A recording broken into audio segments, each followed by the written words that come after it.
Kekasihku Hayati, kau yang kukenal adalah gadis yang sopan. Bunga suci batipu, kekasih hatiku yang melepasku di ujung jalan. Maafkan saya, Hayati.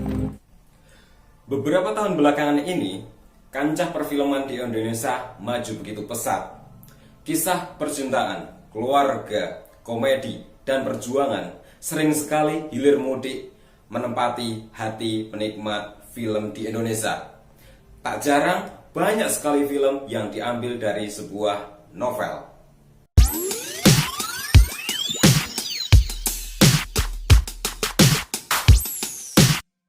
Novel pasti bukan hal yang baru buat kita.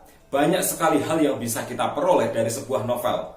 Selain nilai moral yang bisa kita peroleh, juga banyak hal yang bisa kita dapatkan, pengetahuan yang bisa kita peroleh dari sebuah novel. Misalnya, dari sebuah novel kita dapat mengetahui lintas budaya.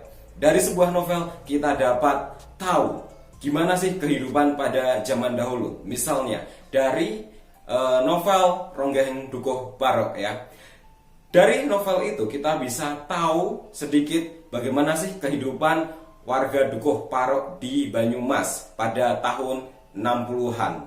Melalui kejadian itu gimana sih pengemasan novel itu dikemas seapik mungkin dalam sebuah percintaan, budaya, dan politik dalam bentuk novel Dukuh Parok.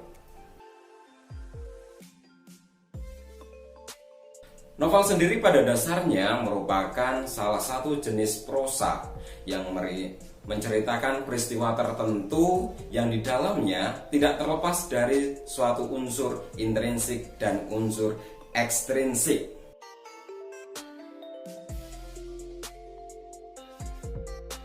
Intrinsik sendiri merupakan unsur yang membangun dari dalam suatu novel itu. Ada satu tema, dua alur, 3 tokoh, 4 latar, 5 gaya bahasa, dan yang keenam adalah sudut pandang.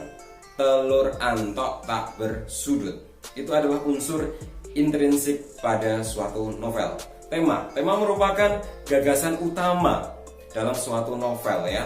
Bisa mengangkat sebuah percintaan, keagamaan, politik, budaya di suatu peristiwa tertentu. Yang kedua, alur. Pada dasarnya alur terdiri dari 3 ya, alur maju, alur mundur, dan alur maju mundur. Tokoh. Dalam suatu novel pada dasarnya ada 3 tokoh ya.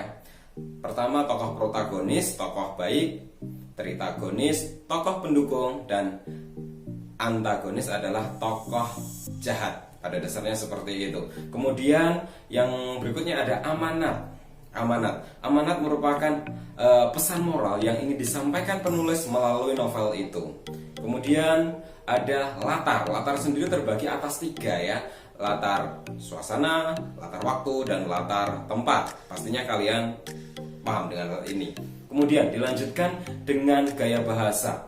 Banyak sekali gaya bahasa yang dipengaruhi oleh latar belakang penulisnya. Misalnya Habibur Rahman ya. Beliau adalah pengarang dari Ketika Cinta Bertasbih. Banyak sekali bahasa-bahasa yang menggunakan bahasa Arab. Kemudian seperti Ahmad Tohari di novelnya Ronggeng Dukuh Parok. Nah, di dalam novel itu banyak sekali bahasa-bahasa Banyumasan, bahasa ngapak dalam novel itu gaya bahasa. Dan kemudian yang terakhir adalah sudut pandang. Sudut pandang merupakan bagaimana cara penulis menyampaikan cerita itu. Apakah memakai sudut pandang orang pertama atau orang ketiga ya. Itulah sudut pandang. Selain ada unsur intrinsik, ada pula yang namanya unsur ekstrinsik. Unsur ekstrinsik merupakan unsur yang membangun suatu novel melalui dari luar karya tersebut. Misalnya ada biografi pengarang ya. Latar belakang pengarang akan sangat berpengaruh kepada karyanya.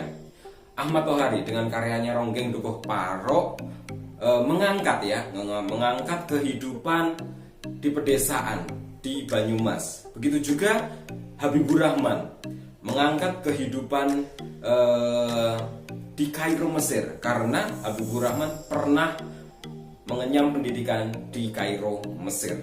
Kemudian yang kedua, pengalaman penulisnya. Kemudian yang ketiga, bisa dari sosial, budaya, kemudian ekonomi dan politik dari penulisnya. Itu dari unsur ekstrinsik, unsur yang mempengaruhi novel dari luar karyanya. Kemudian struktur novel. Struktur novel pada dasarnya ada 6. Yang pertama ada abstraksi ya. Abstraksi ini adalah gambaran awal, gambaran umum dari suatu novel. Yang berikutnya ada orientasi. Orientasi ini adalah bagaimana cara penulis itu menyampaikan tokohnya, suasananya, kemudian latar belakang tokohnya itu seperti apa digambarkan melalui orientasi. Yang berikutnya ada komplikasi. Komplikasi ini memaparkan rangkaian peristiwa ya dalam suatu kejadian dalam novel ini ya. Kemudian yang menjurus pada evaluasi puncaknya. Kalau dalam kurikulum KTSP, evaluasi ini masuk pada tahapan klimaksnya ya. Klimaksnya atau konfliknya itu sudah mencapai batas maksimalnya ya, itu klimaks atau evaluasi.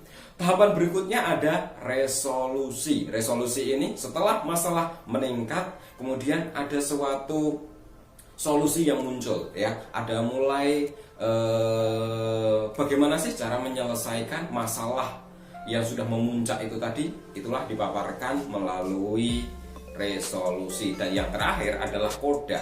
Koda merupakan penutup. Dari penutup ini kita akan bisa menyimpulkan apa sih nilai moral yang terkandung dalam novel yang kita baca itu. Nah, kemudian itu saja anak-anak yang bisa saya sampaikan berkaitan dengan novel. Pastinya mudah ya, karena materi novel ini selalu materi yang kita ulang, sering kita bahas dari SMP, ya kan? Nah, kita tinggal mereview aja materi tentang novel ini. Nah, jika ada pertanyaan, silahkan cantumkan nama kalian, kemudian pertanyaan kalian di kolom komentar. Kemudian jika ada materi-materi yang ingin kalian ketahui, silahkan kalian tulis di kolom komentar. Gitu aja. Terima kasih. Jangan lupa like, share, and subscribe video saya ini biar saya lebih bersemangat membuat konten-konten baru buat kalian. Terima kasih. Assalamualaikum warahmatullahi wabarakatuh dan bye-bye.